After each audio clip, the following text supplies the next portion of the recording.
Teman-teman, selamat datang di Kontra Narasi. Seperti biasa, kita bahas beberapa isu menarik yang penting untuk teman-teman ketahui. Di antaranya, Rocky Gerung kelabakan dibuat host Kompas Petang. Sampai akhir diskusi, pertanyaan sederhana host tidak pernah dijawab Rocky Gerung.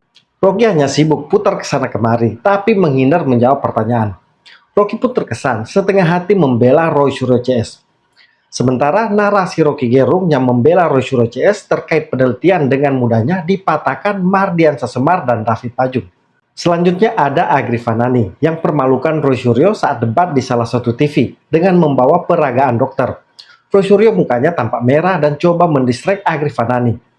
Pengacaranya Abdul Ghafur pun terlihat malu karena ulah Roy Suryo yang makin edan. Dan yang tak kalah menarik, pernyataan seorang hakim yang sekaligus guru besar hukum pidana. Pastikan Roy Suryo CS kalah di pengadilan. Penjelasan hakim ini seperti mengubur mimpi Roy Suryo CS untuk lolos dari hukuman penjara. Tak perlu berlama-lama, kita simak satu persatu. Pertama, Rocky Gerung tak bisa jawab pertanyaan sederhana host Kompas TV. Siap. Bung Rocky, Anda tadi kemarin menjadi saksi dan Anda sangat yakin bilang kalau Roy CS ini termasuk Dr. Tifa tidak bisa dipidana karena meneliti. Lalu apa yang membuat Anda sampai pada kesimpulan itu? Salah Anda, Dr. Tifa termasuk Roy itu karena jangan Roy Tifa termasuk. Oke. Bukan Roy termasuk Tifa. Saya saksi ahli Dr. Tifa. Tentu termasuk Roy itu, begitu cara lihatnya. Ya, lalu apa yang membuat Anda benar-benar menyimpulkan bahwa ketika bicara soal penelitian itu tidak bisa dipidana? Gimana pertanyaanmu? Ya kan penelitian bagaimana mempidana riset kan? Coba tanya yang benar dong. Jadi gini, Bang Rocky, kalau Anda menyebut ini kajian berupa metodologis, di mana Anda melihat bahwa ketika penelitian itu tidak bisa dipidana? Bukan kajian bersifat metodologis. Di dalam kajian itu intinya metode. Metode itu dituntun oleh metodologi. Ini presenter nggak ngerti juga tuh. Oke, tolong diberi pemahaman kepada kami. Kami kan masyarakat awam. Ya justru karena masyarakat awam ngapain tanya yang teknis. Kan saya mesti jelasin yang teknis. Oke, silakan. Ya apa pertanyaanmu? Gini. Oke deh, kita mulai dari awal ya. Bang Rocky, kalau kemarin Anda memberikan kesaksian ketika penelitian tidak bisa dipidana, apa yang membuat Anda begitu yakin bahwa penelitian itu tidak bisa dipidana, tidak ada pencemaran nama baik di situ? Gak perlu ada keyakinan, it goes without saying, semua riset itu di mana pidananya. Oke. Jadi coba Anda putar dulu tuh cara bertanyanya. Jangan sampai saya salah ucapin itu lalu jadi problem justru. Oke, gini deh. Kemarin Anda menjadi... Saya tidak punya keyakinan dengan penelitian. Semua penelitian dengan sendirinya tidak mungkin ada pidana. Namanya meneliti. Kalau semua penelitian dibayang-bayangi pidana, nggak ada yang akan meneliti dong. Gitu dong. Reverse logicnya begitu. Oke. Kemarin saat Anda menyampaikan sebagai saksi dari Dr. Tifa, apa saja poin-poin yang ditanyakan oleh pihak penyidik dan apa saja keterangan yang Anda berikan? Ya penyidik bertanya pada saya, keahlianmu apa Rocky Gerung? Saya bilang saya mengajar metodologi. Metodologi itu ada cara meneliti. Bukan penelitiannya, tapi cara meneliti. Itu bedanya tuh. Beda antara metode dan metodologi. Jadi saya bilang, saya mengajar metodologi. Apakah Rocky Gerung seorang peneliti neuroscience atau brain study? Bukan. Saya bukan peneliti neuroscience, tapi saya mengajar cara meneliti gitu. Verbatimnya mesti jelas, saya mengajar cara meneliti. Bukan saya yang meneliti penelitian Dr. Tifa, beda itu ya. Oke, Bang Rocky, tapi Anda juga menyebutkan bahwa untuk mencurigai sesuatu dalam penelitian itu adalah proses ilmiah. Mungkin bisa dijelaskan kepada kami, apa saja poin-poin yang dimaksudkan? Itu intinya, itu baru betul bertanya. Kata mencurigai di dalam ilmu pengetahuan namanya curiosity atau hermeneutics of suspicion. Itu istilah risetnya tuh. Jadi semua penelitian dimulai dengan kecurigaan. Tapi kalau pakai kata kecurigaan kan itu harus secara personal. Bukan. Semua jenis penelitian dimulai dengan hermeneutic of suspicion. Saya mencurigai, oleh karena itu saya meragukan. Oleh karena itu saya teliti, prosedurnya begitu. Nah itu baru benar tuh pertanyaannya. Oke, lalu Anda juga sempat menyebutkan bahwa ijazahnya asli, yang orangnya yang palsu. Benar tidak itu kalimatnya tuh? Mohon dikoreksi kalau salah. Ini maksudnya apa? Ya benar, coba kamu minta saya koreksi apa saya terangkan maksudnya? Kalimat yang saya sebutkan, betul Ya, seperti itu. kalimat Oke, itu benar. maksudnya apa nih Bang Rocky? Ya itu yang saya maksudkan. Orangnya Ya, yang palsu itu maksudnya siapa? Maksudnya siapa orangnya ini? Pak Jokowi kah? Kan Anda tadi bertanya, kalimat saya benar-benar saya ucapkan secara verbatim, ijazahnya asli, orangnya palsu. Anda dengar kalimat itu atau lihat Ya. mimik saya waktu mengucapkan? Coba. Saya dengar cuplikan Anda ketika mengucapkan itu. Dan kami mohon Nah, itu untuk kesalahan. bisa menjelaskan apa maksud dari ucapan itu. Itu yang palsu orangnya maksudnya Pak Jokowi atau Saya ada ulangi pihak ya lain? pertanyaan saya. Mhm. Saya ulangi pertanyaan saya. Anda mendengar saya ucapkan atau mendengar dan melihat wajah saya waktu mengucapkan? Ya, kami hanya melihat dari cuplikan rekaman dari teman-teman yang meliput. Tunggu, coba beritahu ya. Anda mendengar atau Anda mendengar dan melihat? Itu beda kan? Saya Anda mendengar. mendengar kalimat saya. Ya, oke. Anda mendengar Mohon kalimat dijelaskan. saya. Oke. Mhm. Tunggu. Anda mendengar kalimat saya bahwa ijazah itu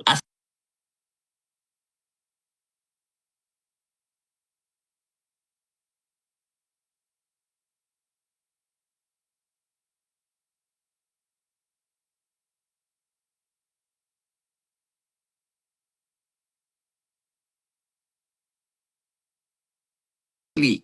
Orangnya palsu, kalimat itu Anda dengar. Iya, saya Oke, dengar dari Anda lihat cuplikan wajah- wawancara teman-teman di lapangan.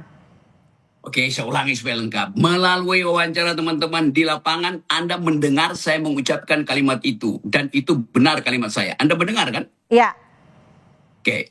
Artinya Anda tidak melihat wajah saya. tidak secara spesifik saya tidak mengikuti detik per detik dan menelaah lebih jauh. Karena Ini kan saya saya bukan ulangi ya, ahli mimik, pelan-pelan Bang Rocky. Oke, saya ulangi. Karena Anda bukan ahli mimik, tidak diperlukan sebetulnya. Anda cukup mendengar. Ya, Sekarang pertanyaan saya, Anda mendengar sambil melihat wajah saya yang bukan ahli mimik atau Anda hanya mendengar melalui rekaman Anda? Itu pertanyaannya. jadi ini maksud Anda arahnya mau dibawa kemana nih? Yang saya tanyakan di sini adalah statement Anda saat itu maksudnya apa? Ini karena kan publik juga ingin tahu, Bang Rocky. Itu saya tanya, Anda mendengar statement saya atau melihat saya mengucapkan statement itu? Itu beda akibatnya nanti. Oke, kita tahan dulu deh. Kalau teman-teman teliti, di sini kelihatan Rocky Gerung sebenarnya terjebak dengan pertanyaan host Kompas TV. Rocky Gerung tak menyangka akan ditanyakan itu. Karena pertanyaan itu menjebak. Karena Rocky Gerung berani mengatakan ijazah asli tapi orangnya yang palsu. Saya mau membela bahwa ijazah itu asli, itu yang saya bela. Namun sampai saat ini, Ya, sampai saat ini asli atau bukan Bang? iya sih asli. Kalau asli dibela, Iya, tapi kalau palsu bagaimana? ya orangnya yang palsu. Bagaimana sebenarnya? Jadi logika sederhananya, Rocky Gerung ingin menyebut Jokowi yang palsu, bukan ijazahnya. Tapi karena sudah dibuka dengan pertanyaan menohok, Rocky berupaya menghindari menjawab. Polanya Rocky adalah dengan menjawab pertanyaan dengan pertanyaan. Jadi dia balik bertanya ke host. Sampai akhirnya dia tidak menjawab sedikit pun soal pertanyaan itu. Rocky memberikan kesan dia garang, tapi yang terlihat malah arogansi dan kedunguannya. Tapi kalau teman-teman jeli melihat perdebatan Rocky Gerung dengan lawan-lawannya yang membuat dia mati kutu, selalu Rocky pasti menghindar menjawab dan membalas pertanyaan dengan pertanyaan. Dia akan putar ke sana kemari tanpa menjawab dengan cara bermain kata dan istilah. Mungkin masih ingat perdebatan Rocky dengan Pitra Romadoni. Polanya mirip seperti ini. Hingga akhir diskusi, Rocky tak menjawab pertanyaan Pitra yang sangat sederhana itu. Ya, masalah pupu papa juga yang mana? Pupu papa buktikan dong. Laporin kalau memang ada persoalan hukum. Kita berbicara hukum hari ini. Kalau memang Bung Rocky bicara filsafat, silakan. Saya tidak akan masuk ke filsafat. Saya berbicara konteks hukum. Bicara banyak hal termasuk pupu papa segala macam. Yang Ya, adalah laporkan. bagian dari Pupu agen. papanya siapa? Gitu loh. Anda boleh pesimis terhadap pemerintah saya, tapi saya optimis. Ya, saya pesimis yang Ya, dukung. rasional. Anda Iya, maksud saya itu buktinya siapa pupu papa itu? Anda ngomong dong, Oke, saya sampaikan ngomong, oke. kepada publik. Oke, saya siapa? ngomong sekarang. Tunjukin. Oke, Biar saya kita ngomong geruduk sekarang. gitu loh sama-sama. Siapa? Saya ngomong sekarang ya. Periksa 8 kali itu dibahas di sini. Apa yang saya ucapkan? Periksa aja ya. Oke. Cukup ya. Apa yang mau saya periksa? Anda yang sampaikan pupu papa adalah ini gitu. Jadi biar kita tahu semua rakyat Indonesia. Jangan Anda berbicara dari segi filosofis. Saya tidak akan berbicara itu. Saya tidak akan memasuki ranah saudara. Karena itu ranah saudara. Saya berbicara konteks hukum di sini.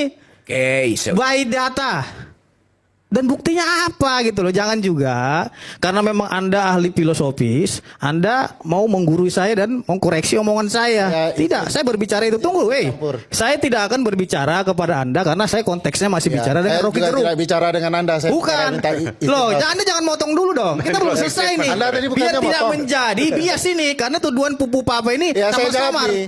Saya punya Ya, bukti soal pemikirannya nanti kejahatan ujung-ujungnya itu. ke wakil presiden gitu. Terutama peran peradilan dalam merekayasa kasus lahirnya Pupu Papa. Oke, baik.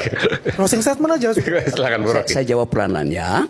Tadi saya bilang sudah 8 kali saya ucapkan itu di forum ini. Yang mana sudah 8 kali, cari aja. Oke. Siapa? Anda terang aja sampaikan di sini. Oke, lanjut. Masa- Oke. Ini berapa jam lagi nih Oke, kita oke. menonton video-video Anda gitu? Oke, sudah 8 kali berarti Sampaikan siapa? Oke, Pupu saya Papa akan itu siapa? saya akan sampaikan sekarang. Oke. Anda mau tunggu 8 Saya tunggu. Oke. Cuma bentar aja satu kata gitu. Siapa namanya? Saya bicara 8 kali. 8 episode Anda mau tunggu nggak saya ulangi? Tidak akan nonton 8 episode Anda. Oke. Buang waktu buat saya gitu. Anda sampaikan aja simpel biar kita besok. Oh, Pupu Papa versi Rocky Gerung ini gitu loh. Oke, kalau begitu saya Jadi jawab orang aja. Kalau Ya, memang ya. ada yang keberatan bisa membuat laporan hukum gitu loh. Oke, di ujung pembicaraan saya ini closing Oke. statement saya sebutin aja, dengar dulu ya, oke? Oke, kita udah bicara semua hal dan kita lihat bagaimana kehidupan kita didikte oleh kedunguan itu. Kita tidak berbicara kedunguan di sini konteksnya Pupu Papa. Jangan Anda berkaur filosofis. Ya, tadi saya bilang Filosofis. Kita bicara hukum, Bos. Beludang. Anda jangan au di sini. Pupu Papanya siapa? Itu yang saya tanya. Yang menarik juga di ILC terbaru, topiknya sama persis soal pernyataan Rocky bahwa ijazahnya asli tapi orangnya palsu. Tema yang diangkat ILC, Rocky turun gunung, ijazahnya asli, orangnya palsu. Sayangnya sampai habis ILC berdurasi 2 jam 3 menit itu tidak ada jawaban Rocky tentang topik itu. Padahal di pembuka Karni Ilyas menjelaskan detail tema itu. Yang saya lebih kecewa, Karni tidak mengejar tema utama itu ke Rocky Gerung. Malah Karni hanya sibuk memuji Rocky Gerung. Karni jadi kelihatan tumpul karena diskusi tidak terarah untuk menjawab tema yang diangkat. ILC menurut saya akhir-akhir ini jadi tidak menarik, tidak ada dialektika. Hanya presentasi masing-masing narasumber tanpa elaborasi lebih dalam atau diuji lagi kebenaran narasinya. Selanjutnya, Rocky percaya klaim atau hipotesis Rismond tanpa diuji. Sekarang giliran Rocky Gerung.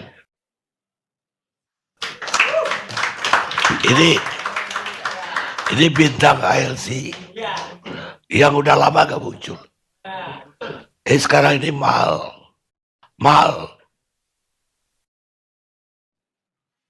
Oke, saya lagi ngurus lingkungan jadi malas buat talk show yang agak meledak-ledak gitu. Tapi coba saya pulihkan dulu ingatan tentang kasus ini. Kasus ini dimulai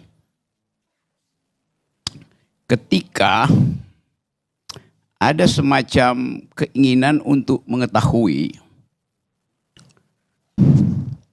apakah seseorang bisa memimpin bila di belakang proses itu tercium bau manipulasi. Kan di situ dimulainya tuh. Nama orang itu adalah Joko Widodo. Tuh. Gak ada masalah. Tetapi begitu ditambahkan predikat bahwa beliau adalah presiden atau mantan presiden, lalu kuriositas itu berubah menjadi sensasi. Nah bayangkan misalnya kalau ijazah yang dipertontonkan ya bukan yang hendak dibuktikan, itu ditulis bukan dengan font Times New Roman. Mungkin nggak akan jadi soal. Tapi justru ketika dipakai font itu New Romance, justru dia membuka persoalan. Karena New Romance artinya font yang lebih mudah untuk dikenali. Coba pakai font yang lain. Kan asal usulnya font itu dipakai ketika koran Inggris yang namanya Times udah nggak bisa dibaca karena fontnya udah buruk. Digantilah font itu tuh. Jadi dimulai kesalahannya ada di redaksi Times di Inggris tahun 20-an itu. Yang cari gara-gara tuh. Kan sejarahnya begitu kan, betul. Richmond. Bahwa font itu dipakai untuk menggantikan font yang kalau dicetak kabur. Nah sekarang orang curiga kenapa dipakai font yang justru bikin mudah orang tahu bahwa ini bohong. Di dalam jalan pikiran tiga manusia ini. Oke. Rocky yang selalu melabeli dirinya adalah seorang akademisi harusnya bersifat skeptis, tidak langsung percaya pada sebuah hipotesis. Harus diuji atau paling kurang di cross check dulu. Tapi di sini Rocky Gerung langsung percaya kepada Richmond soal huruf Time New Roman yang diklaim digunakan di ijazah dan skripsi Jokowi. Padahal Joshua Sinambela sudah mematahkan hipotesis Richmond itu. Pengalaman pengesahan di zaman itu, tahun 80-an, saya pastikan font itu sudah ada dan sudah digunakan di berbagai fakultas. Times New Roman. Times New Roman. Tahun 80-an sudah ada. 80-an. Times New Roman versi percetakan. Ya, saya punya. Mengetiknya pakai apa itu? Mengetiknya pakai apa? Pakai percetakan, pakai hand press. Ya, dan itu ada buktinya. Dan itu sudah didokumentasi dan dikumpulkan oleh kepolisian. Ya, saya sendiri mendokumentasi sebelum kasus ini ada, sebelum dilaporkan ke kepolisian. Saya publis juga di beberapa media sosial saya. Ya, itu faktanya. Dan itulah yang sebenarnya kekeliruan yang dilakukan oleh Richmond. Jadi Anda klaim bahwa Times New Roman, ya font atau bentuk tulisan namanya font Times New Roman tahun 85 sudah ada. Bukan hanya tahun 85, tahun 30-an juga sudah ada. Kita 1930. Kalau font versi cetakan, ya percetakan. Ya ini misleading. Ini misleading.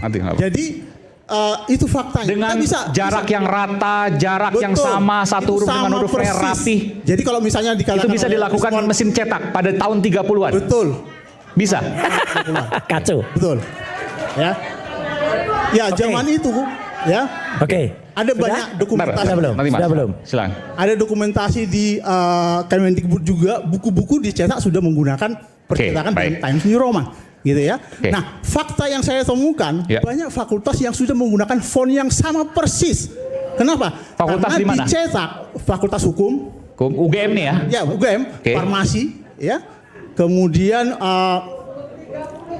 ada beberapa fakultas lah. Ya. Tahun 85. Tahun 85, 84, 85. Font yang sama. Font yang sama, persis karena dicetak di percetakan yang sama. Ya, namanya perdana. Anda punya datanya? Saya punya datanya. Nanti bisa dikirimkan ke Anggi. Bisa. Jadi apakah teman-teman Jokowi yang ijazahnya dan skripsinya dengan font serupa juga palsu? Dengan ini saya menilai kualitas akademik Rocky Gerung jauh dibanding Prof. Zainal Arifin Mokhtar. Uceng sapan akrabnya tidak langsung percaya dengan pernyataan Richmond dan Roy Suryo. Seperti soal Jokowi bukan alumni UGM dan lembaran pengesahan.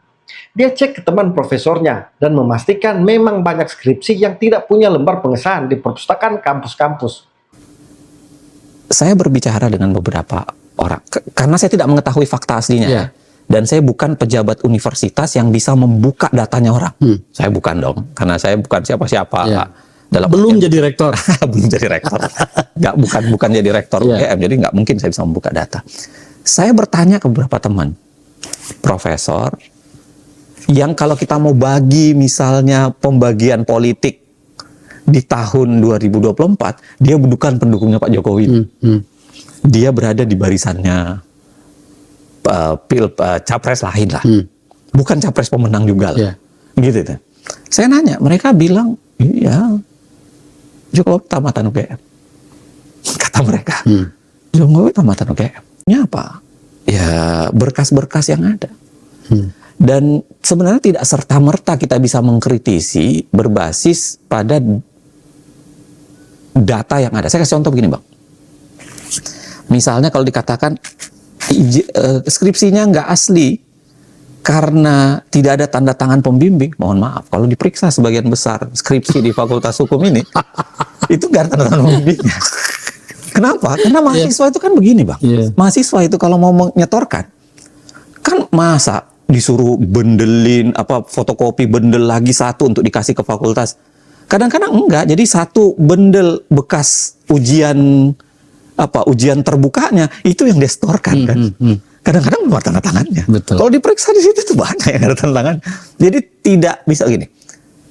Tidak bisa dicapai kesimpulan kebenaran hanya berbasis misalnya itu tidak ada tanda tangan kah? Kayak gitu. Dengan segala hormat untuk Mas Roy CS ya, saya kira dia berikhtiar membuktikan itu benar salah, bukan urusan saya. Selanjutnya narasi Rocky Gerung dipatahkan Mardiansa Semar dan David Pajun. Makasih Mbak. Jadi pertama saya juga mau merespon biar nyambung dengan apa yang disampaikan Bro Sangaji ya. Pertama soal metodologi penelitian ya. Kita semua ini orang luaran kampus lah semuanya nih yang di sini ya. Metodologi itu pertama itu data sampel lapangan itu harus asli. Ketika Anda mau menyimpulkan sebuah objek apapun hipotesa awal terhadap objek ini yang harus Anda teliti. Bukan objek sana, lalu kemudian kesimpulannya terhadap objek ini. Itu saja sudah menyalahi kaidah-kaidah ilmiah ya. Anda mau meneliti satu telur inilah, tapi Anda mau meneliti yang di sana terus kesimpulkan yang di sini. Itu kan dilakukan teman-teman Roy CS ya. Fotokopi, scan yang ada di media sosial, diteliti lalu menuduh yang dipegang Pak Jokowi palsu. Nggak nyambung, satu ya.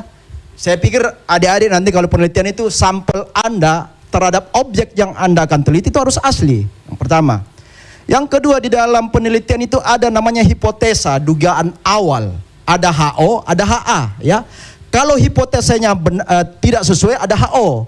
Hipotesa nanti diuji terakhir itu kesimpulannya HA. Jadi ini nggak ada, bukan nuduh dulu, simpulan dulu baru mencari data dan fakta. Itu Anda akan salah. Yang berikut ada dalam kaidah ilmiah penelitian itu ada namanya variabel. Ada variabel independen ya, ada variabel dependen, variabel terikat dan yang mempengaruhi. Itu semua harus ada. Tetapi kenapa tadi kalau dikatakan kriminalisasi dan peneliti, dari mana unsur penelitiannya? Semua kaidah penelitiannya hampir nggak terpenuhi semua. Makanya itu tadi saya katakan dan beberapa kali saya katakan juga depan Bro Sangaji ketika kita di sini ya. Saya bilang penyidik itu nggak bodoh. Kalau nggak ada mens rea ya, niat jahat untuk menyatakan bahwa ini palsu, pasti akan SP3. Kenapa jadi tersangka? Karena di dalam pertama memenuhi unsur, ada niat mens rea-nya. Kemudian ada actus reusnya, perbuatan jahatnya, yaitu mengatakan palsu Pak Jokowi itu ijazah. Diam dulu Mbak. Tadi saya nggak pernah potong Anda ya. Nggak apa-apa. Jadi nggak ada. Jadi actus reusnya itu perbuatan mengatakan Pak Jokowi itu ijazahnya palsu. Pak Jokowi memalsukan ijazah di Jalan Pramuka ya. Kemudian dikatakan bahwa seperti tadi Bung Sangaji nanti dibantah aja, jangan dipotong. Jadi ya saya kasih waktu nanti saya makanya jangan dipotong seperti Mbak ini yang nggak beretika ya. Jadi kalau misalnya sebuah produk itu yang berhak mengatakan produk saya ini dan bukan atau palsu dan enggak, ya yang memproduksi. Anda pakai sepatu itu, tanya kepada pabrik yang membuatnya itu palsu atau asli. Dia akan lihat, oh ada kode di dalam saya ini. Ada saya punya kode, ya seperti handphone, ada emailnya apa segala macam. Kalau misalnya Anda punya misalnya merek Samsung, terus Anda palsukan, bawa ke produsen Samsung, dia akan bilang ini palsu. Oke, Bang David, jadi nggak bisa terhadap objek itu harus yang memproduksi produsennya. Lalu kemudian tadi soal kriminalisasi, kembali lagi saya katakan, kalau tidak ada mens rea, actus reus, nggak ada 700 alat bukti, nggak ada saksi ahli yang 20 sekian, nggak ada saksi pendukung 100 lebih, nggak mungkin ditersangkakan, nggak mungkin. Maka kita akan juga melawan aparatur hukum kalau itu misalnya mereka semena-mena. Tetapi enggak, jadi jangan mendelegitimasi semua aparat hukum di Indonesia seolah-olah tidak benar dan nggak becus. Jangan mendelegitimasi produk sebuah kampus akademik yang begitu luar biasa sekelas UGM itu dinistakan seolah-olah bisa mengeluarkan ijazah palsu. Ini kan luar biasa ini. Penghinaan terhadap kampus besar. Walaupun saya bukan alumni dari UGM, tapi kita bangga punya UGM di Republik ini yang luar biasa menciptakan anak-anak Oke, bangsa yang baik, baik, Bang David. tetapi dinista seperti itu kan juga nggak benar. Yang diteliti ini, ya pasti masuk lah. Bukan ijazah Pak Jokowi. Kalau ijazah Pak Jokowi, katanya ijazah Jokowi. penyidik Persidangan. publik kan juga butuh kenyamanan ya. Ini sudah berapa bulan Roy Suryo yang disampaikan itu aja, dan ternyata dasarnya ijazah palsu. Memang bukan ijazah Pak Jokowi. Tapi Pak Madri, kenapa Anda juga bisa mengatakan? Sebentar. Tapi kenapa Anda juga bisa mengatakan bahwa ini ijazah palsu? Bukan. Anda juga bisa melihat Ini orang fotokopian terus di print. Ijazah Pak Jokowinya ada. Kemarin di Polda itu. Makanya yang dia lihat itu palsu yang di Polda. Katanya dia di Jember. Yang diteliti ini. Ya pasti palsu lah. Bukan ijazah Pak Jokowi. Kalau ijazah Pak Jokowi. Katanya ijazah Jokowi. Ada di penyidik. Jadi logika ini logikanya sakit ini. Kita dicederai loh logika kita. Andi Aswan mengatakan ini asli. Andi Aswan, ketua Jokowi Mania, Jadi maksud mengatakan saya, ini asli. Mas Roy Ternyata kalau mau palsu. diteliti lah yang asli. Loh lah, ini Andi Aswan Ada bilang kemarin asli. itu yang asli. Ini Andi Jangan Aswan bilang asli. fotokopian lah diteliti. Makanya Andi Aswan Kalau di persidangan, begini, kalau di persidangan, kasihan dia. Bapak-bapak, Iya, ganti-gantian ini dong. agak lucu ya. Jadi kita selama ini meributkan hasil penelitian ijazah yang memang ijazah fotokopian, bukan ijazah aslinya Pak Jokowi. Di masalah besar itu ketika orang mengklaim melakukan penelitian secara akademik, ilmiah dan lain sebagainya, tapi yang jadi alat ujinya itu fotokopian. Yang jadi alat ujinya dari medsos, bukan barang yang memang ijazahnya Pak Jokowi langsung gitu loh. Ini kan jadi persoalan. Harusnya ketika itu belum betul, alat ujinya betul-betul akurat, jangan juga menyampaikan ke publik palsu, palsu, palsu. Sekarang ketika dipersoalkan secara hukum dan akhirnya di ujungnya sudah ada ancaman hukum pidana, mulai panik kan begitu loh. Nah, menurut saya ini yang menurut saya tinggal lagi kuatkan mental, karena memang tidak mudah Mas menghadapi situasi kayak sekarang ini, tidak mudah buat Roy Suryo dan Iya, yang memang kawan-kawan. sulit menghadapi seorang Joko Widodo yang Jadi terbiasa kalau misalnya adu domba, masuk dan saya yakin tahanan, kami siap sel, menghadapi Joko Widodo situasi baik di kondisinya luar nggak pengadilan enak, ataupun itu pasti di pengadilan. bayangannya. Justru Jadi saudara kalau Joko Widodo misalnya harus memang kuatkan dia mental. mental Itu yang paling penting gitu. Semoga aja nggak sakit jiwa ya. Semoga juga Gitu Jokowi loh. juga Jadi nggak dahulu mudah-mudahan dipanggil tetap yang jiwanya puasa. Semoga juga gitu Jokowi loh. juga Jadi nggak dahulu mudah-mudahan dipanggil tetap yang jiwanya puasa gitu, bisa sehat. Sebenarnya banyak tokoh dari Jokowi yang bisa mematahkan narasi Rocky Gerung bahwa sah Roy Suryo CS melakukan penelitian ilmiah. Tapi dengan penjelasan dari David Pajung dan Mardiansyah Semar ini sudah cukup menurut saya. Karena dasar penelitian Roy Suryo CS itu keliru, malah sesat. Mereka bukan meneliti ijazah fisik Jokowi, tapi fotokopi ijazah yang beredar di medsos. Jadi apapun metodologi yang digunakan, sudah pasti hasil penelitiannya keliru. Karena objek yang diteliti sudah salah. Sesederhana itu. Selanjutnya, tiba-tiba Roy Suryo jadikan Rocky Gerung sebagai ahli bahasa. Untungannya gitu, kita tahu saat ini saling lapor terus terjadi. Peran Rocky Gerung bagaimana menurut Anda? Penting, makanya kan pihak sebelah mengatakan, wah pasti akan RJ. Iya memang RJ. Rocky Gerung kemarin. Enggak, jadi Rocky Gerung itu kan ahli dalam menggunakan bahasa, membaca bahasa. Jadi kan banyak kata-kata misalnya dari Dr. Tifa yang perlu diterjemahkan karena dia kan menjelaskan kalau misalnya pemeriksaan soal otak neuron apa, kemudian nanti dalam perilakunya seperti apa. Dan itulah sikap atau misalnya tindakan seseorang yang kemudian dan Rocky Gerung kan juga pernah membuktikan kalau ada kata-kata maaf waktu itu dia dilaporkan dengan tuduhan B tolol gitu ya gitu. B-nya nggak saya baca lah gitu ya itu. Dan bebas dia. Karena apa? Ternyata kalimat itu harus dimaknai. Jadi hermeneutikanya harus tahu, kemudian kalimatnya harus tahu, verbatimnya apa itu dia harus tahu. Makanya Rocky Gerung yang kita minta dan kepakaran Rocky Gerung dalam kemudian memainkan filsafat itu memang benar. Oke, ini kocak. Rocky Gerung ini bukan dosen bahasa.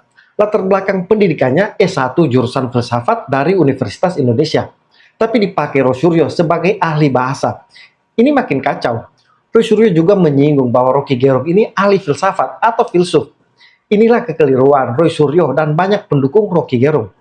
Rocky Gerung ini lebih tepat masuk dalam kaum sofis, bukan filsuf. Karena kaum sofis fokus pada memenangkan argumen yang terkadang menggunakan tipu daya. Sedangkan filsuf mencari hakikat kebenaran, kebijaksanaan, dan pengetahuan. Lihat saja, Rocky Gerung sebenarnya sadar ijazah Jokowi asli. Tapi karena dia pembenci Jokowi dan ingin mendukung Roy Suryo CS, maka dia mengabaikan itu. Dia juga menolak semua informasi dan data yang menyatakan ijazah Jokowi asli. termasuk dari UGM dan Lapor Mabes Polri. Dia memilih percaya saja dengan Rosyuro CS dan berusaha membantu mereka dengan menarasikan argumen pembenaran, bukan mencari kebenaran. Narasinya pun banyak menyesatkan. Salah satunya soal pernyataan ijazah asli tapi orangnya yang palsu, yang dia sendiri bingung untuk menjelaskannya seperti apa. Selanjutnya ada Agri Fanani yang permalukan Roy Suryo saat debat di salah satu TV dengan membawa peragaan dokter. Pakai ini deh. Woi, bumi goncang-gancang, langit gelap-gelap.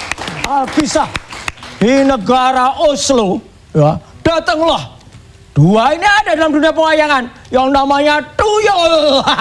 Ini ada tuyul. Siapa tuh tuyulnya, Mas? Tuyul nggak tahu namanya, pokoknya tuyul aja. Datang ke Jeniprit. Wah, biasanya tahulah ini siapa. Kemudian mereka minta, nggak ada hitam di atas putih, nggak ada pernyataan maaf. Dia malah berkata, saya nggak pernah minta maaf, saya nggak pernah juga menyatakan bersalah, ijazahnya tetap palsu. Loh, kok bisa? SP3-nya diberikan, itu pelanggaran hukum, ya, pelanggaran hukum kalau itu, ya, ternyata tetap diberikan. Jadi inilah ketimpang siaran. Jadi Mbak Elvira dan seluruh pemirsa head to head CNN, kalau mereka bersalah sebenarnya nggak bisa begini. Kalau mereka bersalah tuh harusnya dengan satu kata, tobat mereka. Jadi mereka tuh harus tobat gini loh. Nah, tobatlah mereka. Kata, wah, jadi harus tobat mereka, minta maaf. Bumi goncang-gancing, langit gelap-gelap, ijazah palsu tetap akan terbukti palsu nanti di sidang pengadilan. Mas Apri dokter, Mas Agri dokter ya, Mas. Kalau tadi versi wayang, kalau Dokter apa Mas Agri nih? Dokter apa nih? Ini dokter gadungan ini. Dokter apa nih Mas Agri? Ini dokter gadungan ini. Ini nggak boleh nih. Ini gadungan bisa dilaporkan ini. Edukasi buat masyarakat. Ini dokter gadungan. Seluruh rakyat Indonesia. Gelarmu apa, gelarmu? 270 juta penduduk apa? rakyat Indonesia. Pernah gelar nggak? Oke. Pernah bergelar apa ini? Ini apa ini? Pernah bergelar apa? Nah, ini show, it's part of the show. Ini adalah contoh foto orang hamil. Ini dokter Apa yang dilakukan Mas Roy hari ini dan kawan-kawan adalah beliau memeriksakan istrinya ke dokter. Itu adalah membawa ini, tidak membawa istrinya. Nah, kemudian apa yang dicek? Gambar. Hari ini terjadi. Hari ini yang menghebohkan Indonesia ini terjadi. Nah, dia cek perutnya. Dia cek perutnya. Ya. Kemudian dia sudah langsung mengambil kesimpulan. Oh, bayinya sungsang. Oh, kakinya cuma satu, cacat. Oh, muter-muter terus. Ini yang terjadi. Hiruk pikuk seluruh Indonesia ini yang dia lakukan adalah penelitian hanya memakai foto. Jadi bukan istrinya yang dibawa ke dokter, bukan kandungannya yang diperiksa, tapi foto postingan Dian Sandi, foto kopian sebelumnya itu yang diteliti oleh Roy Suryo. Yang sampai dari ini ribut terus. Nah, kemudian apakah kemudian seluruh masyarakat Indonesia akan dibuat hiruk pikuk seperti Roy Suryo yang dia meneliti memakai foto. Jadi bukan perut, bukan bayi yang diperiksa oleh dokter. Foto. Bayangkan foto yang diperiksa sehingga hiruk pikuk seluruh negeri ini. Ya. Gambarannya ini mungkin seperti aksi teatrikal ya, Contoh atau analogi dari Agri Fanani ini menurut saya tepat. Karena Rosyuro CS itu hanya meneliti foto ijazah Jokowi yang beredar di medsos.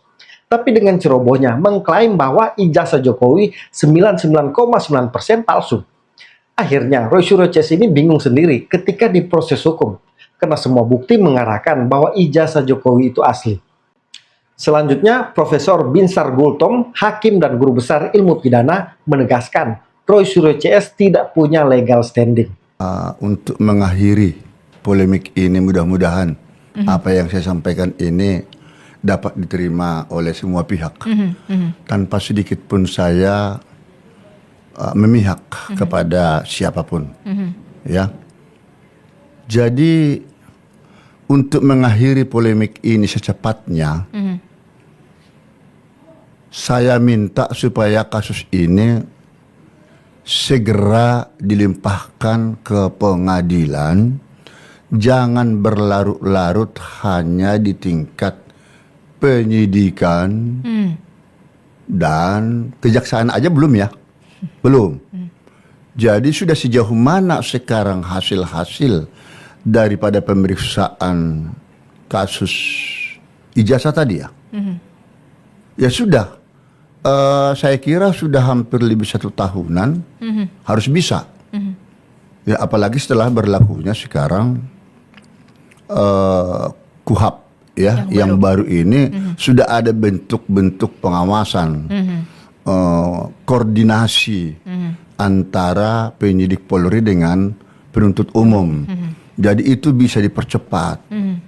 Nah, setelah sudah masuk nanti ke ranah pengadilan, barulah pengadilan akan mengambil satu sikap melihat semua bukti-bukti dan hasil berita acara baik di tingkat penyidikan maupun di tingkat penuntutan. Oke. Nah, kalau kita lihat, nah kan ini kan sudah 1 tahun, kemudian diharapkan bisa segera masuk ke persidangan. Yeah. Salah satu yang kemudian ditunggu adalah pengungkapan ijazah Jokowi di persidangan. Nah, bisakah kemudian ijazah ini menjadi satu-satunya alat bukti yang nanti digunakan di persidangan untuk membuktikan kemudian apa yang digugat oleh Presiden ke-7 Republik Indonesia Joko Widodo terhadap, kita tahu ada Rismon, kemudian ada Roy Suryo dan juga Dr. Tifa. Bagaimana? Ini menjadi pertanyaan saya dalam hal ini, maaf nih Pak Jokowi yang mengajukan gugatan. Laporan ke Polda Metro Jaya. Ke Polda. Nah, tentu dia adalah sebagai pihak yang merasa dirugikan.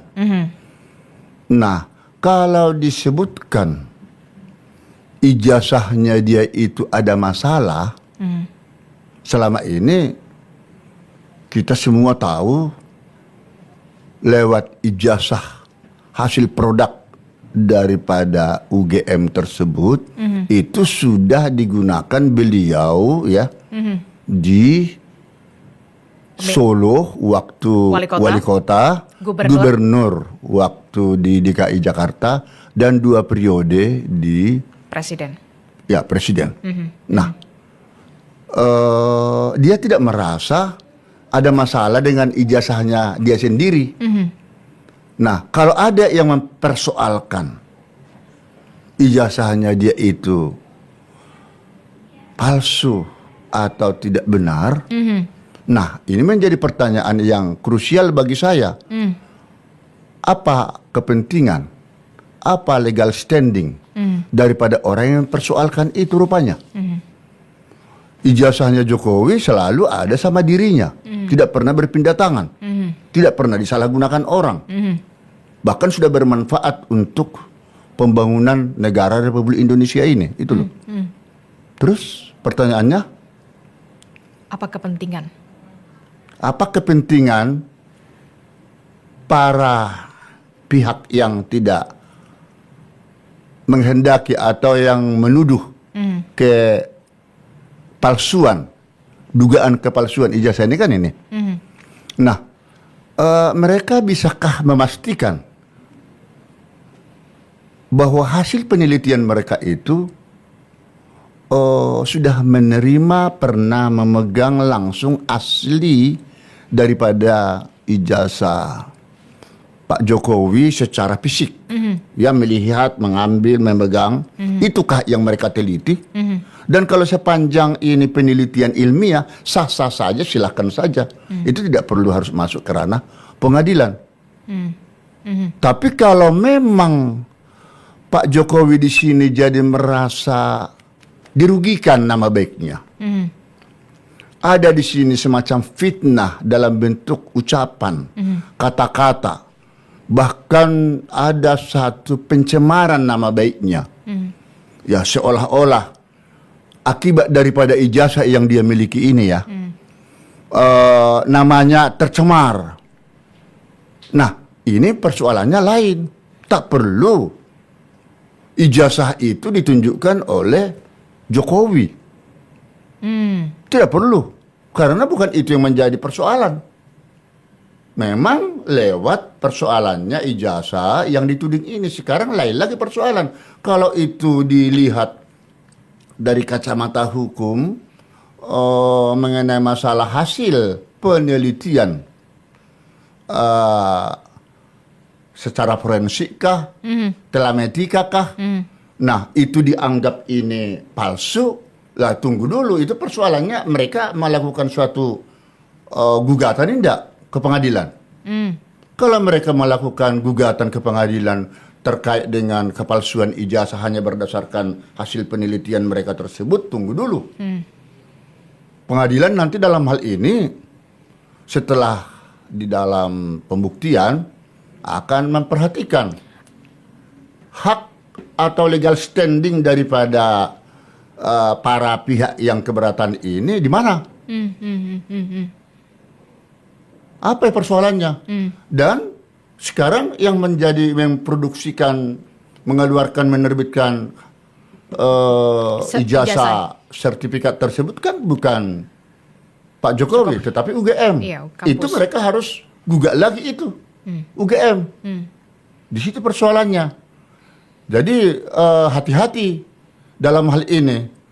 Sekarang yang menjadi fokus kita berarti di sini adalah Jokowi telah mengajukan gugatan ya, atau laporan kepada Mabes Polri dan Polri ya, Metro Jaya. untuk segera ini ditindak tegas secara hukum ya pihak yang merasa berkeberatan dengan ijazah yang dia miliki tersebut.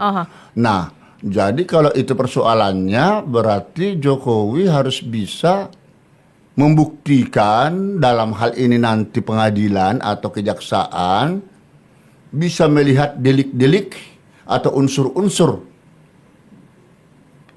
mengenai masalah penghinaan atau pencemaran nama baik. Apa saja sih pencemaran nama baik yang sudah ditudingkan kepada Pak Jokowi? Pada dirinya. Iya, baik fitnah maupun pencemaran nama baik. Ada tidak direndahkan harkat martabatnya, kan begitu? Pernyataan Prof. Gultom ini bisa menjadi gambaran putusan hakim dalam proses persidangan nanti. Karena benar, Rosyuro CS ini tidak punya legal standing. Jadi bagi saya, Rosyuro ini akan kalah di pengadilan. Dan mungkin ini tidak diperhitungkan oleh Rosyuro CS. Karena mereka tidak menyangka akan menjadi tersangka dan sekarang kasusnya sudah P21. Roky Gerung yang dihadirkan sebagai ahli pun menurut saya tidak memberikan dampak untuk kemenangan Rosyuro CS nanti. Karena terkesan dalam penjelasan Roky Gerung, dia hanya fokus ke metodologi penelitian dan keluar-keluar bahwa peneliti tidak bisa dipidana. Ini juga salah satu kesalahan Roky Gerung. Namanya ada perbuatan pidana, seperti pencemaran nama baik dan fitnah, siapapun bisa dipidana. Sedangkan polisi dan hakim bisa diproses hukum jika salah, apalagi ilmuwan atau peneliti. Jadi dalih ilmuwan tidak bisa diproses hukum itu penyesatan. Inilah kenapa saya sebut Roky Gerung itu kaum sofis, bukan filsuf. Karena narasinya selalu untuk pembenaran sesuatu hal, bukan mengungkap kebenaran. Teman-teman, itulah beberapa informasi yang bisa saya share di video kali ini. Kalau dirasa bermanfaat, jangan lupa komen, like, dan bagikan. Saya Dirai Cakra, salam kontra narasi.